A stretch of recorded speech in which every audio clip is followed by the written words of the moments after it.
Hi, this is Sarah, and I'm going to talk you through my final project, the Australian Self-Defence website. For background, there's a self-defence centre in Canberra called Australian Self-Defence, or ASD.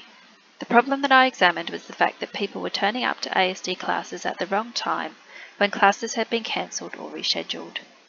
My hunch was that ASD clients didn't know where to look to find out whether class timings had changed.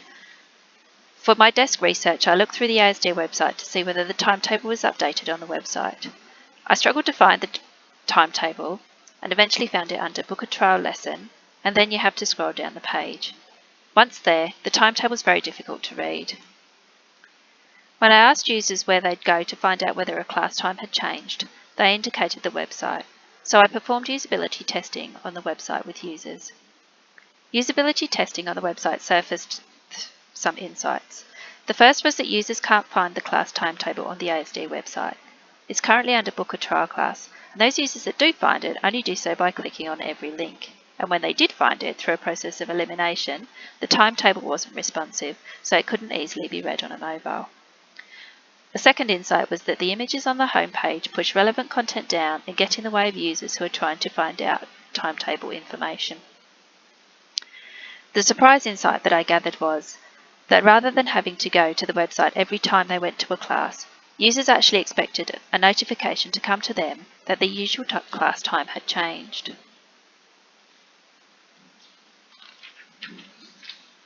In an early prototype, a text message was generated that sent users to the ASD website timetable. Testing of this paper prototype highlighted the fact that when users clicked on the ASD timetable link in the message, they'd be taken to the ASD timetable on their phone, and the current version of that isn't responsive, so they still wouldn't be able to read the changes to class times. This insight led me to make sure that I included a responsive version of the ASD timetable in the next prototype. I performed user testing using wireframes and took notes on printed versions. For example, in the text that was sent out, one user pointed out that the link should actually say ASD timetable and not ASD website. Another user queried how far in advance the message was sent out. If the message was sent out weeks in advance, they were concerned that they would forget. Equally, if the message was sent on the day of the change to class times, that's probably too late to do anything about it. In the mobile version of a timetable, a user pointed out that someone using this for the first time might look at the times that were highlighted, but mightn't read the note as it was positioned second. In the next prototype, the note is first.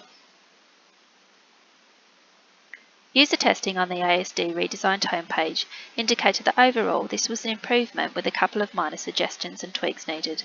For example, users wanted to make sure that the note about the changed timetable stood out on the page. On the desktop version of the ASD timetable, the main pain point was that there was no indication of what had changed on the timetable. The changed time was highlighted, but if you didn't know what the time was supposed to be, the highlighting wouldn't mean much.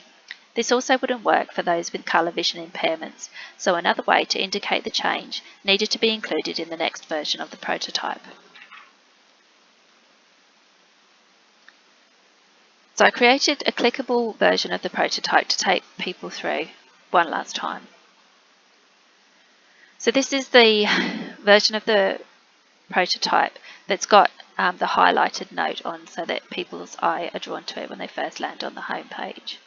If you click on ASD timetable, you're taken through to the desktop version of the timetable. This highlighted area indicates that something's changed, and the note actually says that the class time has changed.